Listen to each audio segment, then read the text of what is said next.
Kong. The massive crowd defying police orders. Take a look. Organizers say more than 1 million people packed Victoria Park in one of the biggest pro-democracy protests since demonstrations began back in June. At the same time, the Chinese military keeping a close eye from a sports stadium just across the border. ABC senior foreign correspondent Ian Pannell is in Hong Kong. Tonight, protesters young and old, a sea of citizens beneath a sea of umbrellas, out in force, braving the rain and defying police orders not to march through the heart of Hong Kong. Roads and sidewalks overflowing. Organisers claim it was at least 1.7 million strong, nearly a quarter of the entire population here, marching for their right to democracy and against growing Chinese influence. Hundreds of thousands of people have gathered in central Hong Kong. They refuse to step to one side, even if the Chinese send troops across the border. The turnout closely watched as a test of public support after a turbulent 11 weeks, where riot police have at times rained tear gas on protesters on the streets, clashing with them in the airport. The campaign have the support by the government's person. Protesters making 5 key demands centred around the decision-making and freedoms for the citizens of this global financial centre.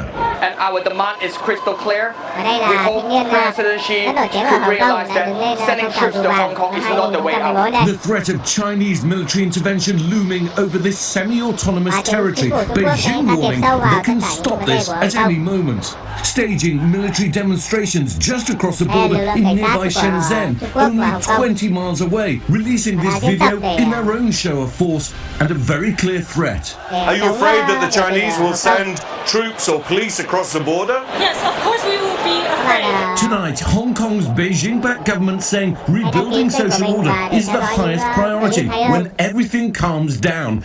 But the question is how and when that'll happen. And that question being asked around the world. Ian Pannell joining us from Hong Kong. And Ian, protesters telling you tonight they will stay in the streets despite the threat of a violent crackdown. Yeah, that's right, Whit. No one is ready to back down. This protest was a huge success and peaceful. And you know what's remarkable? They're not unafraid, but they are determined. It's now or never. So the Chinese have a dilemma here. If they offer concessions, it risks setting a dangerous precedent for a one-party communist state that relies on authoritarian rule. And if they crack down violently, then the world is watching and can respond economically. And President Trump, in those comments this evening, also said that he would find it difficult to do a trade deal with China if it doesn't respond to the crisis here humanely. Whit? Ian Pannell for us again. Thank you tonight. Hi everyone, George Stephanopoulos here. Thanks for checking out the ABC News YouTube channel.